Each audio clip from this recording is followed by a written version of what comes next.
आज से देश में नया आपराधिक कानून लागू हो गया है। इस कानून के लागू होने के साथ ही अंग्रेजों के जमाने का कानून खत्म हो गया है, लेकिन इस कानून के लागू होने के साथ ही विरोध भी शुरू हो गया। आखिर इस कानून का विरोध क्यों हो रहा है, रिपोर्ट देखिए। अंग्रेजों के बनाए हुए कानून निरस्त होकर भारत की संसद ने बनाए हुए कानून आए। ये एक पुलिस राज की स्थापना करेंगे इस देश में। जेपीसी को रेफर होना चाहिए, उसकी इम्प्लीमेंटेशन ऐसे आनन फानन में नहीं होनी चाहिए। देश में लागू हुए नए कानून में कुछ धाराएं हटा दी गईं, तो कुछ नई धाराएं जोड़ दी गईं। और इसी के साथ वकीलों और अदालतों के साथ साथ आम लोगों के कामकाज में भी बदलाव आ गया है। लेकिन नए कानून के लागू होने के साथ ही सियासत ने भी जोर पकड़ लिया है। विपक्ष ने सत्ता पक्ष के लागू किए गए कानून को बुलडोजर की संज्ञा दी है और कहा है कि वो बुलडोजर न्याय को नहीं चलने देंगे। ये एक पुलिस राज की स्थापना करेंगे इस देश में। आपकी बात बिल्कुल 100% सही है कि ये दो समानांतर फौजदारी की प्रणालियों को आज से जन्म देंगे।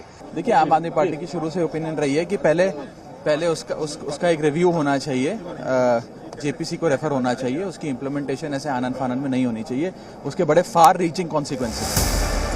नए आपराधिक कानून के लागू होने से पहले बंगाल की सीएम ममता बनर्जी समेत कई नेताओं ने केंद्र सरकार को पत्र लिखकर इसे रोकने की मांग की थी। कांग्रेस समेत कई विपक्षी दल इस कानून का विरोध कर रहे हैं और बिना चर्चा के नए कानून को लागू करने का आरोप लगा रहे हैं। उठते तमाम सवालों के बीच केंद्रीय मंत्री अमित शाह ने प्रेस कॉन्फ्रेंस करके विपक्ष को इसका जवाब दिया। 75 साल के बाद इस कानूनों पर विचार हुआ और ये कानून जब आज से हर थाने में अपना काम करना चालू करेंगे, तब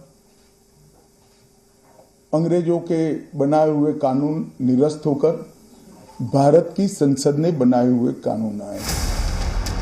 आखिर नए कानून में ऐसा क्या है कि इस पर सियासत शुरू हो गई? आइए जानते हैं इन नए कानून के फायदे क्या हैं और क्या है इसके विरोध की वजह। अब पीड़ित कहीं भी एफआईआर करा सकेंगे। मुकदमा होने के 45 दिन के अंदर फैसला। सुनवाई के 60 दिन के भीतर आरोप तय। रेप और मॉब लिंचिंग पर नए प्रावधान। मेडिकल रिपोर्ट 7 दिन के भीतर देनी होगी। अनिवार्य वीडियोग्राफी जैसे प्रावधान शामिल। महिलाओं, बच्चों के खिलाफ अपराध का नया अध्याय। बच्चों को खरीदना और बेचना जघन्य अपराध। सामूहिक दुष्कर्म के लिए मृत्युदंड या उम्र कैद। जानकारों के मुताबिक नए कानून के लागू होने से न्यायिक प्रक्रिया में कुछ चुनौतियां भी आ सकती हैं, मगर केंद्र सरकार की कोशिश तमाम मुश्किलों को पार कर नए कानून व्यवस्था को लागू करना है। ब्यूरो रिपोर्ट, जी मीडिया।